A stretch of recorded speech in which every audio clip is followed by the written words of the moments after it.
অখিল গগৈয়ে বানপানীত সাঁতুৰিলে কিন্তু কাক উদ্ধাৰ কৰিলে? কাকোতো নেদেখিলে উদ্ধাৰ কৰা। আচলতে এই কথাষাৰ মোৰ নহয়, এই কথাষাৰ আমাৰ মুখ্যমন্ত্ৰী ডাঙৰীয়াৰ। এবাৰ শুনি লওকচোন। পানীত সাঁতুৰিলে কাক উদ্ধাৰ কৰিলে? তেওঁ নিজে সাঁতুৰি ফটো উঠিলে, ৰীল উঠিলে। ঠিক আছে, আপোনাৰ কথাটো সঁচা বুলি আমি মানি ল'লোঁ। সাঁতুৰি নাদুৰি ফুৰিলে কিন্তু কাকো উদ্ধাৰ নকৰিলে। কিন্তু প্ৰথম দিনাৰে পৰা আজি পৰ্যন্ত সেই অখিল গগৈ ডাঙৰীয়াই বোকাই পানীয়ে লুতুৰি পুতুৰি হৈ সেই মানুহখিনিৰ লগতে লাগি থকা দেখি আছোঁ। তাৰ বিপৰীতে আপুনি কি কৰিলে? 10-15 দিনৰ পিছত উপস্থিত হ'লহি। হোৱাৰ পিছত তাকো আপুনি ট্ৰেক্টৰত ঘূৰিছে। আপুনি আহিব বুলি জানি সেই নেপালী খুঁটি য'ত একেবাৰে বানে চব টচ নচ কৰি পেলালে, তাত মানুহৰতো ঠান ঠিক নাই, এখন ঘৰৰো ঠান ঠিক নাই। আৰু তেনেকুৱা এখন ঠাইত আপুনি আহিব বুলি JCBৰ দ্বাৰা বোকা আঁতৰোৱা হৈছে, পলস আঁতৰোৱা হৈছে। এণ্ড ছেকেণ্ডলি আপুনি যিটো কথা কৈছে যে ফটো আৰু ৰীল, হয়, অখিল গগৈ ডাঙৰীয়াই ফটো আৰু ৰীল আজি পৰ্যন্ত ৰেগুলাৰ উঠিয়ে আছে, ডেইলি উঠি আছে। যিমান সাঁতুৰিছে সিমান ফটো উঠিছে। আৰু যেতিয়া আপোনাৰ কথা ক'বলৈ যাওঁ, আপুনি দিয়া সাহায্যত বিজেপিৰ চিম্বল লগাইহে দিছে, তাকো 8-10 দিনৰ পিছত। আৰু এই 1250 টকাটো 2500 টকা কৰি কি কৰিছে সেয়াটো মই নকওঁৱেই, গোটেই ৰাইজে গম পাইছে।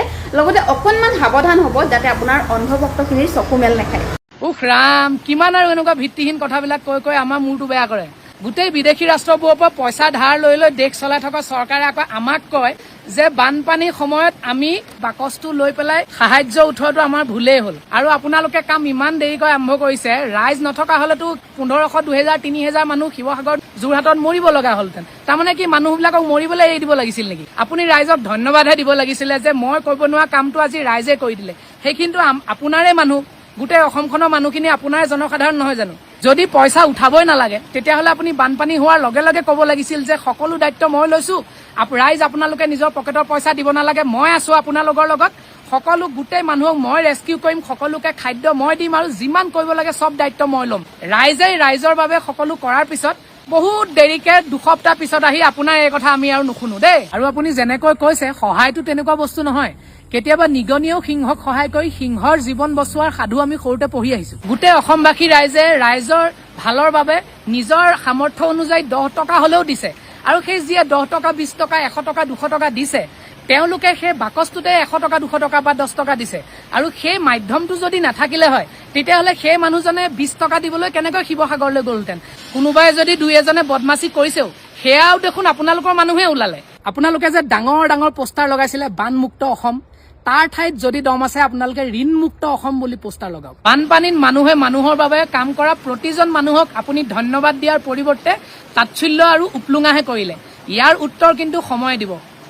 মেঘৰঞ্জনী মেধিয়ে কি ভুল কৰিলে? মেঘৰঞ্জনী মেধিয়ে বাহিৰৰ এখন দেশত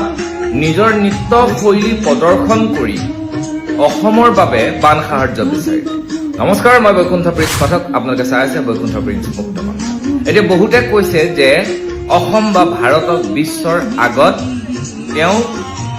লাজত পেলালে। আয়ৈ দেহি, এই ডিজিটেল যুগত য'ত নেকি অসমৰ বান পৰিস্থিতিৰ বাবে ভিন্নজনে বান সাহায্য বিচাৰিছে, দিছেও। আৰু বান সাহায্যটো কোনো ফূৰ্তিত বিচৰা বস্তু নহয়। কোনোবাই যদি ভাবিছে সেইটো বেলেগ কথা। কিন্তু অসমৰ লগতে পৃথিৱীৰ ভিন্ন কোণৰ পৰা ইউটিউবাৰসকল আহি ভিডিঅ' বনাই আছে। তেওঁলোকে যিবিলাক কাম কৰি আছে চবেইতো দান বৰঙণিতে কাম কৰি আছে, চবে দান বৰঙণিতে কাম কৰি আছে। মুখ্যমন্ত্ৰীৰ ফাণ্ডলে যিটো সেইটোও দান। এইটো অকল আমাৰ ইয়াতেই নহয়, বাহিৰত যেতিয়া মহাপ্ৰলয় হয় বা তেনেকুৱা কিবা হয় তেতিয়া এনেধৰণে মানুহে বান সাহায্য বিচাৰে। মই মেঘৰঞ্জনী মেধিক এই কাৰণেই চেলুট কৰিম যে মেঘৰঞ্জনী মেধিয়ে নিজৰ নৃত্য শৈলী প্ৰদৰ্শন কৰিছে। আৰু হয়তো বহুতে বিদেশৰ কথা নাজানে, বিদেশত এইটো খুব ছাপোৰ্ট কৰে বা বিদেশত এইটো খুব সন্মান কৰে। আমাৰ ইয়াত যেনেকে ফকতীয়াত পইচা দি থৈ যায় মানুহ বহি থাকিলে যিকোনো নুসুধা নেমেলাকে, তাত সেইটো নহয়। তাত এটা কোৱালিটি, তাত লাইচেঞ্চ লাগে এই কামটো কৰিবৰ কাৰণে। তাতে এই কামটো কৰিবৰ কাৰণে আপুনি যোনে গৈ তাতে গান গাই পেলাই এনেকে সাহায্য বিচাৰিব নোৱাৰে, তাত এখন লাইচেঞ্চ লাগিব। এইটো এটা খুব তাতে সন্মানজনক স্থিতি দিয়া হয়। বিশ্বই জানিছে, জানক, বিশ্বই জানিবহে লাগে যে অসমত এনেকুৱা হৈছে। অসমৰ বানপানী সমস্যাক ৰাষ্ট্ৰীয় সমস্যা হিচাপে স্বীকৃতি দিব লাগে। এগৰাকী অভিনেত্ৰীক টাৰ্গেট কৰি লোৱা হ'ল। অভিনেত্ৰীগৰাকীক ভিন্ন মুখৰোচক কিছুমান গালি গালাচৰ পৰা আদি কৰি কিছুমান চূড়ান্ত আঘাত দিব পৰা শব্দ তেওঁক সমালোচনা কৰা হ'ল। এইটোৱে অসমত চলি আছে আটাইতকৈ বেছি। এইটো অসমত আটাইতকৈ বেছি চলে। কোনোবা ৰাজনীতিক নেতা বা কালিলে অন্য এজন কিবা এটা দেখিলেই হ'ল মানে সমালোচনা কৰিবৰ কাৰণে ভাষা লাগে একো ভাবি নাচায় ক'ত লুকুৱাই পেলাই আপোনালোকে বান সাহায্য বিচাৰিছে আপোনালোকে যে বান সাহায্য বিচাৰি আছে এইবিলাক আপডেট হৈ থকা নাই নেকি এইবোৰ গুগলত যোৱাৰ লগে লগে বিশ্বত ভিন্ন কোণত গমেই পাইছে তেওঁ নৃত্য নিজৰ প্ৰতিভা প্ৰদৰ্শন কৰিছে তেওঁ এটা বিনিময় দিছে বিনিময়ৰ বাবদ এইটো ৰাইজে তেওঁক এটা সাহায্য আগবঢ়াইছে যিটো নেকি অসমৰ ৰাইজৰ বাবে তেওঁ লৈ আহিছে যিহেতু তেওঁ বাহিৰত আছে আকৌ আপোনালোকে সমালোচনা কৰিব না আপুনি বাহিৰততো এনেকুৱা কৰিব পাৰিলেহেঁতেন তেনেকুৱা কৰিব পাৰিলেহেঁতেন আমুকে কৰিছিলে তামুকে কৰিছিলে হয়নে নহয় মোকে বহুতে প্ৰশ্ন কৰে কি হ'ল ভিডিঅ' দেখা নাই কি পানীত নামা ভিডিঅ' দিব লাগিব নেকি পানীত নামি ভিডিঅ' দি মানুহৰ মই আজি এটা ৰাতিপুৱা ভিডিঅ' দিছো যে কিছুমান মানুহক মই সহায় কৰা বহুত মানুহে মোক সহায় কৰিবৰ কাৰণে সুবিধা কৰি দিছে হা চ' মই কিছুমান মানুহক সহায় কৰিছো তাতে মই মুখবিলাক ব্লাৰ কৰি দিছো পৰৱৰ্তী সময়তো মই ব্লাৰ কৰি দিম তেওঁলোকৰ চকু পানী মোৰ উদ্দেশ্য এইটো নহয় যে তেওঁলোকৰ চকু পানী দেখুৱাই কাৰোবাক আৱেগিক কৰি পেলাই মই কিবা এটা কাৰণ তেওঁলোক ভিক্ষাৰী নহয় এই বানপানীত যিখিনি মানুহ বা সাধাৰণতে ক্ষতিগ্ৰস্ত হৈছে তেওঁলোক ভিক্ষাৰী নহয় তেওঁলোক খাই মেলি থকা মানুহ তেওঁলোক কৰ্মজীৱী মানুহ মই ভিক্ষাৰী মানুহক ইমান ভাল নাপাওঁ কিন্তু কাৰণ তেওঁলোকে মানে কৰ্ম কৰিব পাৰিও নকৰে বহুত আপুনি ৰাস্তাত চাব কিন্তু তেওঁলোক কৰ্মজীৱী মানুহ তেওঁলোকে বিপদত পৰিহে সহায়টো লৈছে এনেকুৱা নহয় যে তেওঁলোকক কালি মই দেখিছো এটা লৰাই মানে বস্তু এনেকে দলিয়াই থৈ গাড়ীৰ পৰা গৈছে তাৰপিছতে তেওঁ এটা কোনোবা কণ্ঠশিল্পী এজনৰ দুখৰ গান এটা লগাই দিছে মানুহবিলাকে চকু পানী টুকিছে খুব লাজ লগা কথা এইবিলাক কিন্তু মেঘৰঞ্জনী মেধিয়ে যিটো কৰিছে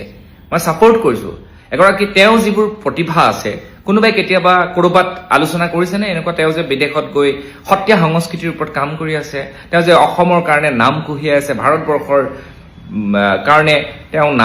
সুনাম কঢ়িয়াই আছে গৌৰৱৰ কথা যে আমাৰ অসমৰ ছোৱালীজনীয়ে গৈ ভাৰতৰ ভিন্ন কোণত এনেধৰণে নিজৰ নৃত্য শৈলী প্ৰদৰ্শন কৰিছে সেইবোৰতো আমি নাজানো কিন্তু আজি আমি ভালকে গম পালো মেঘৰঞ্জনী মেধিয়ে যে তাত ডনেশ্যন বিচাৰিছে কি কাৰণে বিচাৰিছে অসমৰ ৰাইজৰ কাৰণে এইটো একো ডাঙৰ কথা নহয়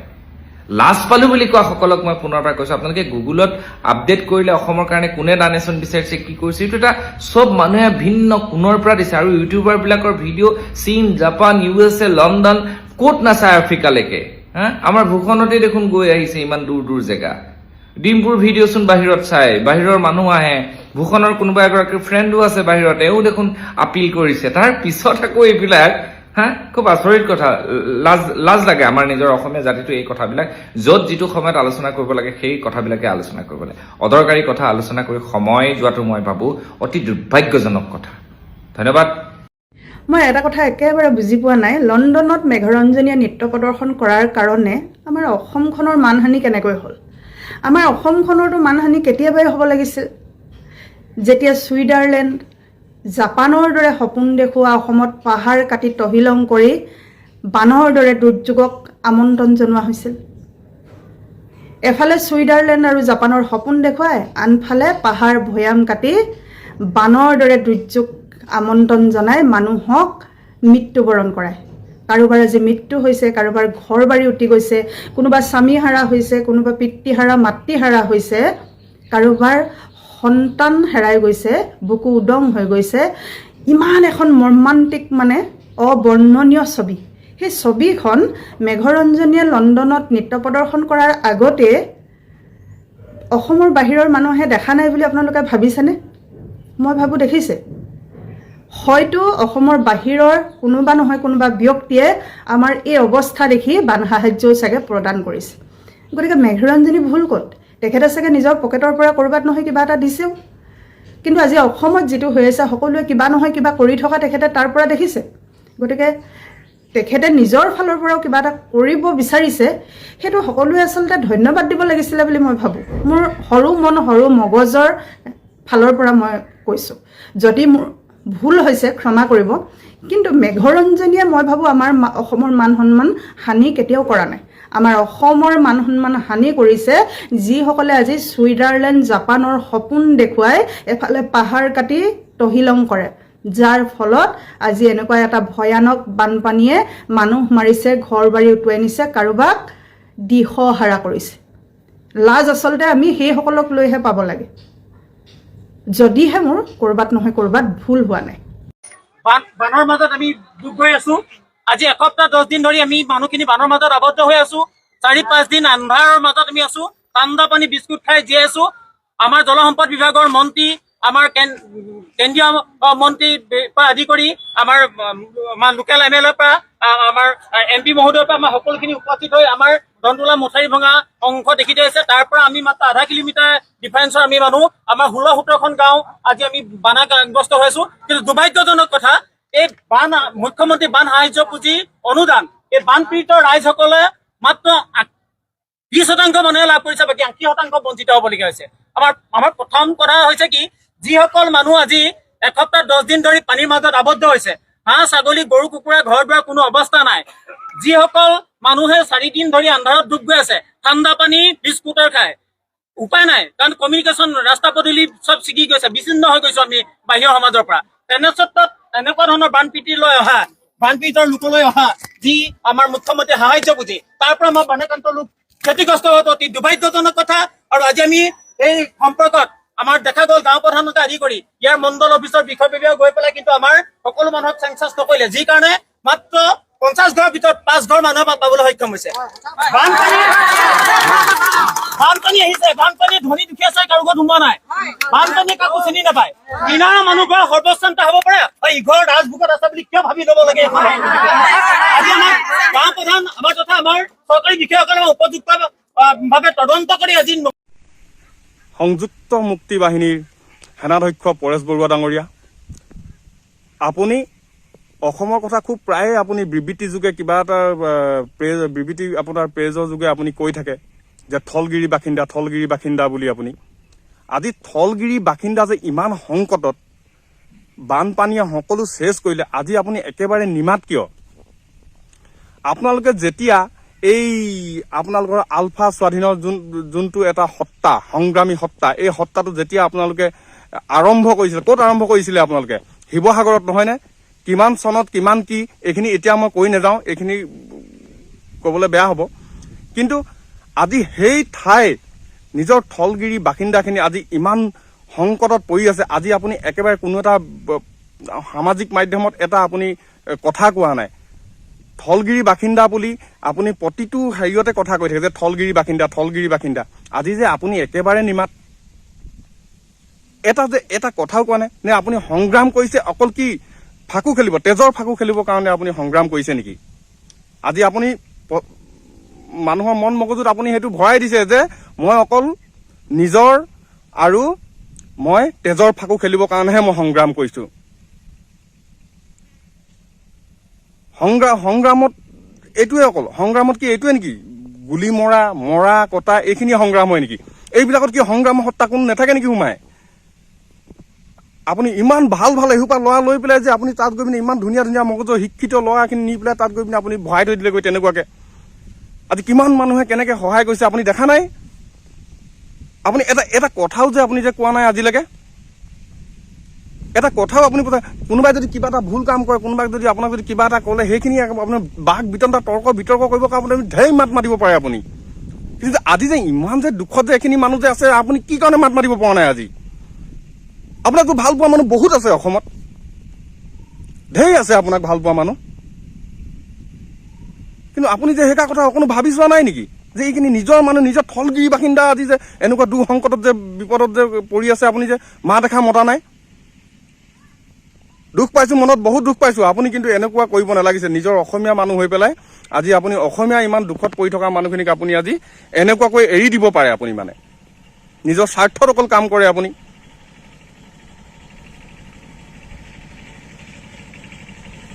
নিজে পুঁজিপতি কৰৰপতি হ'বৰ কাৰণে এইখিনি কাম কৰিছে আপুনি বেলেগ আপোনাৰ একো নাই আপুনি অকল নিজৰ কাৰণে আজি আপুনি সমগ্ৰ অসমবাসী আপোনাক চিনি পাইছে যে আপুনি অকল নিজৰ স্বাৰ্থৰ কাৰণে আপুনি গুণ্ডা বাহিনী পুহি পেলাই আপুনি তেনেকুৱাকৈ কাম কৰিবলৈ বিচাৰিছে আপুনি একো সংগ্ৰাম কৰা নাই আপুনি আপোনাৰ বন্ধুকৰ এটা গুলিতকৈ নহয় এটোপাল চিয়াঁহীৰ মূল্য বেছি আছে আপোনাৰ বন্ধুকৰ গুলি এটা মানুহ এটা মাৰি দিলে মৰি শেষ হৈ যাব তাক জ্বলাই পুৰি চাই কৰি দিব কিন্তু আপোনাৰ সেই কলমে লিখা চিয়াঁহীৰ দাগ কোনোদিন মুহা নাখায় নাযায় ক'লেও দুখ পাইছো আজি মনত পঠিয়াই দিয়ক আপুনি তাত ইমান ভাল ভাল ল'ৰা আছে ইয়াত বহুত ভাল কাম কৰি আছে ভাল ভাল ল'ৰাই আপুনি এনেই নি পেলাই তাত এখিনি ল'ৰাক এনেই এই বাঘ সিংহ বনাবলৈ আপুনি নি পেলাই তাত ভৰাই থৈ নিদিব পঠিয়াই দিয়ক চব কি কৰিছে আপুনি কি কৰিলে মাত এষাৰ মাতিছে আপুনি কিবা কথা এষাৰ কৈছে আপুনি আহিব পৰা নাই দিব পৰা নাই কিবা এটা প্ৰচাৰ যোগে হ'লেও কিবা এটা আপুনি কথা ক'ব নোৱাৰে নেকি আপোনাৰ ভৰসাটোতো ইয়াত বহুত মানুহ জীয়াই আছে কি কাৰণে ক'ব পৰা নাই আপুনি একো সংগ্ৰাম তেনেকে নহয় হত্যা লুণ্ঠন বিস্ফোৰণে আপোনাৰ সংগ্ৰাম নহয় সংগ্ৰাম মন মগজুৰ পৰা হয় সংগ্ৰাম তেনেকে নকৰে যদি সংগ্ৰামৰ যদি হত্যাই যদি আপুনি নেজানে নহয় বাদ দিয়ক আপুনি এৰি দিয়ক ঘূৰাই পঠিয়াই দিয়ক যিমান ল'ৰা তাত সোমাইছে চব ঘূৰাই পঠিয়াই দিয়ক নিজৰ মানুহখিনি আজি ইমান দুঃসংকটত আপুনি তাৰ আপোনাৰ মাত মাতিবলৈ আপোনাৰ মুখৰ মাতেই নাই আজি কিবা এটা হওকচোন লগে লগে মাত মাতিব কি কাৰ লগত কি তৰ্ক কৰিবলৈ ক'ত কি কেনেকে কি কৰিব লাগে আপুনি ধাই জিটিখন কৰিব তেতিয়া এই কাৰোবাৰ লগত আপোনাৰ ভিডিঅ' কল ৰেকৰ্ড কৰিব ক'ৰবাত আপুনি একদম কোনোবা সাংবাদিকৰ লগত কথা পাতি পেলাই কল ৰেকৰ্ডিং কৰি পেলাই দিব আজি সেনেকুৱা কল ৰেকৰ্ডিং এটা আপুনি কৰিব নোৱাৰে সাহসে নাই আপোনাৰ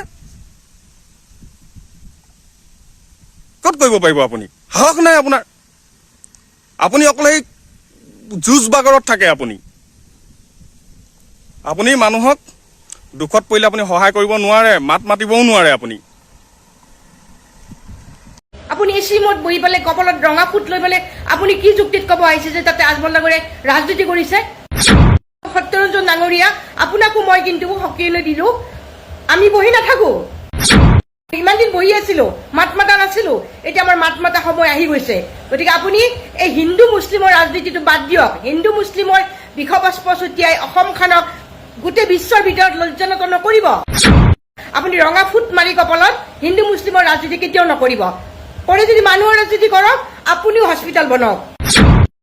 তেখেতে যদি ৰাজনীতি কৰিব বিচাৰিছে হস্পিটেল এখন বনাই কৰক তেনেকুৱা ৰাজনীতি কৰিব দিয়ক আপুনি অসমৰ মানুহক ভাল নাপায়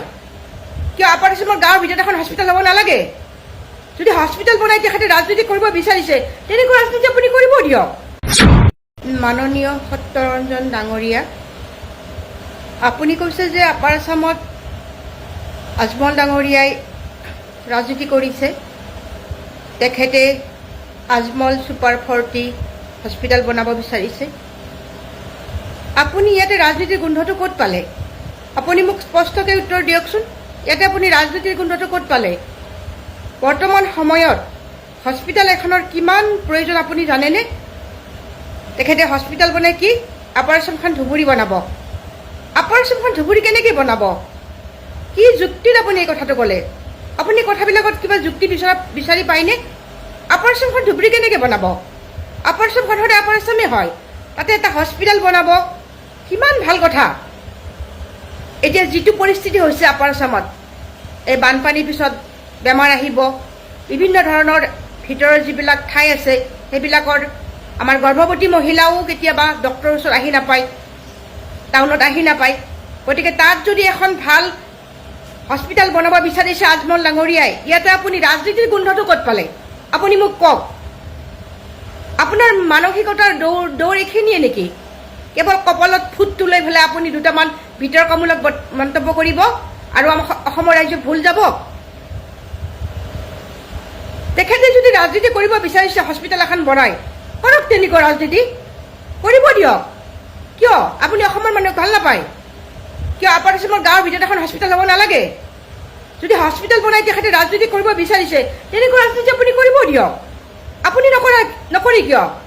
ধুবুৰীত এখন হস্পিটেল বনাই পেলাই আপুনি ৰাজনীতি নকৰে কিয় আপুনি যে কৈছে আপাৰ আছামখন ধুবুৰী বনাব ধুবুৰী কেনেকৈ হ'ব ধুবুৰী এখন বেলেগ ডিষ্ট্ৰিক্ট হয় কথা কওঁতে অকণমান ভাবি চিন্তি ক'ব আপোনালোকক আমি ভাবিছে ইমান দিনে একো প্ৰশ্ন কৰা নাই কিন্তু আমি এতিয়া ওলাই আহিছোঁ আমি প্ৰশ্ন কৰিম আমি এতিয়া প্ৰশ্ন কৰিব ওলাই আহিছোঁ যিমান দিন জীয়াই থাকিম আমি দেশৰ কাৰণে প্ৰশ্ন কৰি যাম আপোনালোকক উত্তৰ দিয়ক আপুনি ধুবুৰীত এখন হস্পিটেল বনাওক বনাই আপুনি তাতে ৰাজনীতি কৰক চবেইতো ভাল পাব এখন যদি আপুনি ভাল হস্পিটেল বনাই গাঁৱৰ মানুহবিলাকৰ কিমান সুবিধা হ'ব আজি আপাৰ আছামৰ বহুত ভিতৰৰ গাঁওবিলাক মই বাৰু ইমান গৈ পোৱা নাই যিটো দেখিছোঁ বা জানিছোঁ শুনিছোঁ বা বৰ্তমান যিটো পৰিস্থিতি সেই পৰিস্থিতিত তাতে যদি আজমল ডাঙৰীয়া এখন হস্পিটেল বনায় অকল আজমল ডাঙৰীয়া বুলি নহয় আমাৰ মাননীয় হিমন্ত বিশ্ব শৰ্মা ডাঙৰীয়াও যদি এখন তাতে হস্পিটেল বনায় তাতে মই দুৰ্নীতি বুলি নকওঁ কিয় দুৰ্নীতি কৰা হ'ব হস্পিটেল এখন ৰাইজৰ কিমান দৰকাৰী আপুনি জানেনে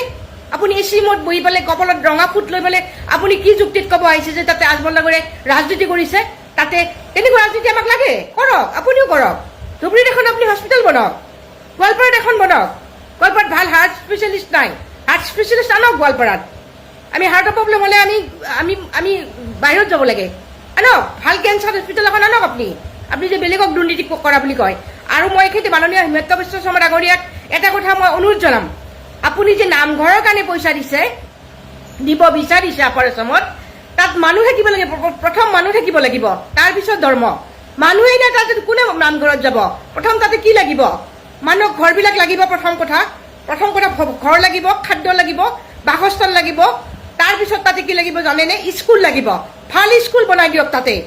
যিমান পাৰি সিমান ভাল স্কুল আপাৰ আছামত বনাই দিয়ক যাতে দুখীয়া ঘৰৰ ল'ৰা ছোৱালীও ভালদৰে পঢ়ি ভাল মানুহ হ'ব পাৰে তাতে বিজ্ঞান মনস্কতাৰে চিন্তা কৰি আপুনি এখন ভাল এখন নহয় 10খন বনাওক আপুনি ভাল স্কুল বনাওক নামঘৰ পিছতো হ'ব মানুহে ভক্তি কৰিব পাৰিলে ঘৰৰ ভিতৰতো ভক্তি কৰিব পাৰিব ভক্তিটো মানুহৰ অন্তৰত থাকে যিবিলাকে ভক্তি কৰে তেওঁলোক অন্তৰত থাকে গতিকে আপুনি হিমন্ত বিশ্ব শৰ্মা ডাঙৰীয়া মই আপোনাক অনুৰোধ কৰিছোঁ তাতে আপুনি ভাল স্কুল বনাওক নামঘৰ নিজে নিজে বনাব পাৰিব ৰাইজে পইচা উঠি ৰাইজে যদি বিচাৰে নামঘৰ পিছত লাগে যদি নিজে বনাব কিন্তু আপোনাৰ দায়িত্ব আপুনি হস্পিটেল বনাব লাগিব আৰু আপুনি স্কুল বনাব লাগিব তেতিয়াহে যদি আমাৰ দেশখন উন্নতি হয় আৰু সত্যৰঞ্জন ডাঙৰীয়া আপোনাকো মই কিন্তু সক্ৰিয়লৈ দিলোঁ আমি বহি নাথাকোঁ কাৰণ আমি নৱপ্ৰজন্মৰ কাৰণে এখন সুস্থিৰ সমাজ এখন এৰি যাব লাগিব সুস্থিৰ সমাজ এখন নৱপ্ৰজন্মৰ কাৰণে আমি এৰি যাব লাগিব কাৰণে আমি আজি ইমান দিন বহি আছিলোঁ মাত মাতা নাছিলোঁ এতিয়া আমাৰ মাত মাতা সময় আহি গৈছে গতিকে আপুনি এই হিন্দু মুছলিমৰ ৰাজনীতিটো বাদ দিয়ক হিন্দু মুছলিমৰ বিষবাস্প ছটিয়াই অসমখনক গোটেই বিশ্বৰ ভিতৰত লজ্জানত নকৰিব অসমখন শান্তিৰ ঠাই ইয়াত হিন্দু মুছলিম খ্ৰীষ্টান শংকৰ আজানৰ দেশ ইয়াতে আপোনালোকে যিমানে বিগ বাষ্প নছটিয়ালেও ইয়াতে আমাৰ অসমৰ একতা যিটো একতা আছে আমাৰ মানুহৰ আমি মানুহৰ একতাটো সদায় একেদৰে থাকিব গতিকে এইবিলাক হিন্দু মুছলিমৰ আপুনি ৰঙা ফুট মাৰি কপালত হিন্দু মুছলিমৰ ৰাজনীতি কেতিয়াও নকৰিব কৰে যদি মানুহৰ ৰাজনীতি কৰক আপুনিও হস্পিটেল বনাওক আপুনি যদি পাৰে হস্পিটেল এখন বনাওক স্কুল এখন বনাওক আপুনি আজমল ডাঙৰীয়া ৰাজনীতি কৰিছে অমুকে ৰাজনীতি কৰিছে আপুনি কি কৰিছে তেনেকুৱা ৰাজনীতি আপুনিও কৰক মোক এনচাৰ দিয়ক আপুনি এইটো যদি আজমল ডাঙৰীয়া ৰাজনীতি কৰিছে সেই ৰাজনীতি আপুনি ধুবুৰীত এখন হস্পিটেল বনাওক তেতিয়াহ'লে আমি তেতিয়াহে ক'ম যে আপুনি ভাল কথা কৈছে ইমানখিনি কৈ মই আজি সামৰিলোঁ আমি কিন্তু মাত মাতি যাম যেতিয়া জাগ্ৰত হৈছোঁ নাৰী জাগ্ৰত হ'লে কিন্তু পৃথিৱী জাগ্ৰত হয় আমি নাৰী শক্তি জাগ্ৰত হ'ব লাগিব আৰু হৈছোঁ ইমান দিন মনে মনে আছিলোঁ এতিয়া মনে মনে নাথাকোঁ ধন্যবাদ খুব ভাল মুঠতে এনেকুৱা বিধায়ক আৰু মই ছেকেণ্ড পাৰ্চন মই দেখা নাই আৰু অখিল দাদাই যদি কয় সেই গাঁওখন বনাই যাওক তেতিয়া মই বনাই দিম দাদা অখিল গগৈ দিনক ৰাতি কৰি তেওঁ ৰাউণ্ড দা ক্লক ইয়াতে লাগি আছে একদম অখিল গগৈ দাদাইতো পূৰা লাগি আছে আমি দেখি আছোঁ শুনি আছোঁ আৰু আজিও আমাক খুব ভালকৈ ৰিচিভ কৰি পেলাই আমাক অলপ ব্ৰেকফাষ্ট খোৱালে ভালকৈ আৰু ইয়াৰ পিছত আৰু লাঞ্চো খোৱাব আমাক খুব ভাল মুঠতে এনেকুৱা বিধায়ক আৰু মই ছেকেণ্ড পাৰ্চন মই দেখা নাই আৰু দাদা আৰু এটা কথা কওঁ বানে একেবাৰে শেষ কৰি থৈ গৈছে শিৱসাগৰ সমষ্টিটো শিৱসাগৰ জিলাখন শিৱসাগৰ নাজিৰা শৰাইদেউ এই তিনিটা খুব বেয়াকৈ ইফেক্ট হৈছে সেইটো ৰিকভাৰ কৰিবৰ কাৰণে সময় ল'ব মুঠতে আমাৰ দায়িত্ব আছে গভৰ্ণমেণ্ট হিচাপে অসম চৰকাৰ হিচাপে হওক বা গভৰ্ণমেণ্ট অফ ইণ্ডিয়া হিচাপে হওক ইহঁতৰ ছেটেলমেণ্টৰ কাৰণে কেনেকৈ কৰা যায় অতি সোনকালে ব্যৱস্থা ল'ব লাগে নিশ্চয় ছাৰ্ভে কৰি আছে আমিও BTC গভৰ্ণমেণ্টৰ পৰা যিমান পাৰে আমি দায়িত্ব ল'ম দাদা আৰু এটা কথা সুধোঁ শিৱসাগৰ জিলাৰ আন বহুবোৰ অঞ্চল আছে যেনে বিহুবৰ চনপাক তালৈ আপুনি যাবনে আছে অখিল দাদাই ক'ত লৈ যায় তাতে আমি যাম কিছুমান গাঁও আছে একেবাৰে শেষ হৈ গৈছে এটা ঘৰ নাই যিটো নেপালী খুঁটি আছে আপোনাৰ আপুনি কওকচোন কোনটো গাঁও বেছি এফেক্টেড হৈছে নেপালী খুঁটি কমল চাপৰি সুন্দৰ পুখুৰী বামুণ পুখুৰী এইবিলাক নাজিৰা শেষ হৈ গৈছে গাঁও অখিল দাদাই যদি কয় সেই গাঁওখন বনাই যাওক তেতিয়া মই বনাই দিম তদন্তৰ দাবী জনাম, কিন্তু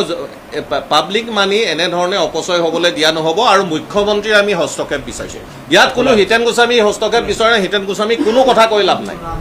তেওঁ এনেকুৱা ধৰণৰ কথা কয়, মোৰ ঘৰৰ মানুহ, মই শিক্ষিত পৰিয়ালৰ মানুহ, সেইকাৰণে মোক মানে পলিটিক্স কৰিবলৈ, তোমাক পলিটিক্স কৰিবলৈ মানুহে মাতি অনা নাই নে? যদি তুমি পলিটিক্স কৰিছা, বিধায়ক হৈছা, তুমি দায়িত্ব ল'ব লাগিব। তুমি দায়িত্ব নল'বা আৰু এনেকুৱা ধৰণৰ কথা ক'ব, যোৰহাটত মানুহ নমৰাটো ভাল কথা। আৰে সৌভাগ্য বুলি কৈছে। ইয়াতকৈ দুৰ্ভাগ্যজনক এজন বিধায়কৰ মুখত এনেকুৱা ধৰণৰ কথা হ'ব লাগে নি? মানুহে, গোটেই মানুহে, অসমৰ মানুহে ফোন কৰি কৈ আছে, কোন মানুহক ম্যাদী পতা দিয়া হ'ল টোকোলাই ওপৰত? হিতেন গোস্বামীয়ে। মই একদম স্পষ্টভাৱে কৈছোঁ, হিতেন গোস্বামী MLA হৈ থাকোঁতে যিসকল মানুহক মাটি দিয়া হ'ল, সেই মাটিৰ পৰা যদি টোকোলাই পৰিষ্কাৰ কৰাৰ তোমালোকৰ উদ্দেশ্য আছিলে, টোকোলাইখন ভাল কৰাৰ উদ্দেশ্য আছিলে, কিয় তোমালোকে টোকোলাই মাটি কিয় তুমি এই মানুহকেইজনক দিলে? তেওঁলোকৰ লগত আমাৰ ব্যক্তিগত একো নাই। চূড়ান্ত অপচয় অফ পাব্লিক মানি, ইয়াত ৰাজহুৱা ধনৰ খৰাত হৈছে। এই কথাটো, আমাৰ প্ৰশ্নটো স্পষ্ট, এই কথাটো হিতেন গোস্বামীয়ে নাজানে নেকি? এই কথাটো বিধায়কগৰাকীয়ে গম নাপায় নেকি? অকণমান আগতে অসমৰ মুখ্যমন্ত্ৰী ডক্টৰ হিমন্ত বিশ্ব শৰ্মাই বাইট দিছে যে বানপানীৰ নামত কোনোবাই টকা উঠাই ফুৰাটো, সাহায্য বিচাৰি ফুৰাটো তেখেতে বহুত বেয়া পায়। তেখেতে দিল্লীৰ ওচৰত হাত পাতিবলৈ বেয়া পায়, লণ্ডনটো বহুত দূৰ। এই বক্তব্য ৰাখিছে তেওঁ শিল্পী মেঘৰঞ্জনীয়ে লণ্ডনত যি বান সাহায্যৰ বাবে টকা সংগ্ৰহ কৰিছিলে তাৰ ওপৰত। এতিয়া প্ৰথম কথা হ'ল, বান সাহায্য তোলা, ৰাইজক সহায় কৰা, ইয়াত ইণ্টেনশ্যনৰ ওপৰত কথা আছে। কাৰ ইণ্টেনশ্যন কেনেকুৱা? সকলো মানুহকে আমি বেয়া বুলি ক'বও নোৱাৰোঁ আৰু সকলোকে আমি ভাল বুলি ক'বও নোৱাৰোঁ। হয়ো যিটো গতিত এছামে আচলতে সাংঘাতিক ধৰণেৰে বানপানীৰ বাবে সাহায্য তুলিছে, সকলোবোৰে যে শুদ্ধ সেইটোও আমি ক'ব নোৱাৰোঁ। কিন্তু তাৰ মাজতো এটা কথা, প্ৰথম মুখ্যমন্ত্ৰীয়ে যিহেতুকে কিবা এটা বিপদ আহিলেই নিজৰ সাহায্য পুঁজিৰ জুলুঙাটো ৰাইজৰ আগত মেলি দিয়ে, দান লাগে বুলি, সেই ব্যক্তিজনে আকৌ বেলেগক বাধা দিবলৈ মই ভাবোঁ তেখেতৰ কোনো নৈতিক অধিকাৰ নাই। প্ৰথমতে তেখেতে নিজৰ কেপাচিটিত কাম কৰিব লাগে। আৰু দিল্লীৰ ওচৰত হাত পাতিবলৈ তেখেতে কিয় টান পায়? দিল্লীক আমি আমাৰ কৰকাতলৰ এটা অংশ দিওঁ, আমাৰ অসমৰ যিখিনি সম্পত্তি আছে তাৰ এটা অংশ কিন্তু দিল্লীয়ে পায়। উজনি অসমে কি দিছে? কয়লা দিছে, তেল দিছে, চাহপাত দিছে, কি নাই দিয়া? উজনি অসমে বহুত দিছে। কিন্তু কেন্দ্ৰীয় চৰকাৰে উজনি অসমক যি ধৰণেৰে চাব লাগিছিল, বা অসমক আজি যেনেধৰণেৰে মানে বান বিধ্বস্ত হৈছে, ইয়াক ৰাষ্ট্ৰীয় সমস্যা হিচাপে স্বীকৃতি দিব লাগিছিলে। কাৰণ ডাবল ইঞ্জিনৰ চৰকাৰ, তেওঁলোকক সেইকাৰণে অনা হৈছিলে। তেওঁলোকৰ প্ৰতিশ্ৰুতি আছিলে 5 বছৰত তেখেতলোকে বানমুক্ত অসম গঢ়ি তুলিব, কিন্তু তেওঁলোকে সেই কথাত ফেইলাৰ। এতিয়া কথা হ'ল, মই ইণ্টেনশ্যন এটা শব্দ মই ব্যৱহাৰ কৰিছিলোঁ। ইণ্টেনশ্যন, কাৰ ইণ্টেনশ্যন কেনেকুৱা? মুখ্যমন্ত্ৰীৰ যি CM ৰিলিফ ফাণ্ড, সেই CM ৰিলিফ ফাণ্ডৰ প্ৰতি মানুহৰ কিমান ভাল ভাৱ আছে নাই, সেয়া আমি বিগত কেইটা দিনত আমি দেখা পালোঁ। কোভিডকালীন সময়তো CM ৰিলিফ ফাণ্ডত যথেষ্ট টকা উঠিছিল, তাৰ হিচাপ কিন্তু আমাক আজিলৈকে দিয়া নহ'লে। গতিকে CM নিজেই দায়বদ্ধ নহয়, তেওঁ আনৰ ক্ষেত্ৰত কি তদন্ত কৰিব? তেওঁ বেলেগ ইউটিউবাৰবিলাকৰ একাউণ্ট তদন্ত কৰাৰ আগত আমিও বিচাৰোঁ CM ৰিলিফ ফাণ্ডৰ তদন্ত হ'ব লাগে। এই যে হাজাৰ কোটি টকা CM ৰিলিফ ফাণ্ডলৈ উঠে, সেই টকা তেওঁ কি কৰিছে? বিভিন্ন দেশ বিদেশৰ পৰা ধৰি সকলোৱেতো CM ৰিলিফ ফাণ্ডলৈ টকা দিছে। গতিকে এই কথাখিনিও খোলোচা হ'ব লাগে। CMৰ ইণ্টেনশ্যন, মই ভাবোঁ মেঘৰঞ্জনীৰ ইণ্টেনশ্যন CMতকৈ ভাল বুলি আমি ভাবিব পাৰোঁ। এইবাবেই কাৰণ মেঘৰঞ্জনীয়ে এনেকুৱা ধৰণৰ কোনো কাম কৰা নাই যে ৰাইজৰ পইচা তুলি নিজৰ সম্পত্তি বহুৱাৰ ৰেকৰ্ড কিন্তু বৰ্তমানৰ সময়লৈকে আমি মেঘৰঞ্জনীৰ ওপৰত দেখা নাই। কিন্তু CMৰ পৰিয়াল যি দ্ৰুতগতিত তেওঁলোকে মানে ধনী হৈ গৈছে, তাৰ বিপৰীতে অসমৰ অৱস্থাটো আমি সকলোৱে দেখিছোঁ। আজি আপোনালোকে এটা কথা চাওক, এসময়ত এইজন ব্যক্তিয়ে কৈছিল যে শ্বাহৰুখ খানক তেওঁ চিনি নাপায়। ঠিক আজি তেখেতে কৈ আছে যে কোনে কয়লাৰ ব্যৱসায় কৰি আছে, কোনে মানে মাফিয়াগিৰি কৰি আছে, তেখেতে নাজানে। এইটো সম্ভৱ হ'ব পাৰে নেকি? অসমত যে এই 27খন টুলগেট আছে, কোনে চলাই আছে? ইয়াৰ টুলগেটেদি কি আহে নাহে, কি চলি আছে? এই যে শ কয়লা ভৰ্তি ট্ৰাকবোৰ গৈ আছে, অহা যোৱা হৈ আছে, সেয়া কি মুখ্যমন্ত্ৰীয়ে নাজানে নেকি? গতিকে মূৰ্খ আপুনি সেই চাম ব্যক্তিক সজাওক যিসকল মহিলাই 1250 টকা পাই লৈ তেওঁলোকে আদি অন্ত একোৱেই নাজানে। আপুনি যি কয় তাকেই ক'ব, ইমান বানত বুৰি আছে যদিও আপোনাক পোৱাৰ লগে লগে কাষত চেল্ফি উঠি তেওঁলোকে লেলৌ পেলৌ কৰি থাকে হা, কাৰণ তেওঁলোকে বুজি নাপায় তেওঁলোকে অধিকাৰ কি সেই বস্তুটো তেওঁলোকে বুজি নাপায়। আপুনি সেই সকল মহিলাৰ আগত এইবিলাক কথা ক'ব, কিন্তু বাকী যিসকল ব্যক্তিয়ে আমি কমচে কম ৰাজনীতি মানে কি বুজি পাওঁ, আমাৰ অধিকাৰ কি আমি বুজি পাওঁ, সেই আমাৰ মানুহৰ আগত আপুনি অন্ততঃ এইবিলাক কথা ক'লে নোকোৱাই। প্ৰথমে আপুনি নিজে নিট এণ্ড ক্লিন হওক, তাৰপিছত আপুনি আনক তদন্ত কৰিবলৈ শিকিব। আপুনি ইউটিউবাৰবিলাকৰ ইণ্টেনশ্যনৰ কথা কৈছে, বহু ইউটিউবাৰে ভাল ভাল কাম কৰি আছে, যি আপোনালোকে 14-15টা দিনত এই বানপীড়িত লোকসকলৰ কাষত যাবলৈ আপোনালোকৰ সময় নহ'লে সেই ঘোৰ বিপদকালীন সময়খিনিত কিন্তু এই মানুহসকলে তেওঁলোকৰ হাতত এমুঠি খাদ্য এবটল পানী তুলি দিবলৈ সক্ষম হৈছিল। আপোনাৰ চৰকাৰখনে কিন্তু একো কৰা নাছিলে। পানী শুকোৱাৰ পিছত গৈ আপোনালোকে নৌটংকি কৰি বাকীসকলক আপোনালোকে কি কৰিছে,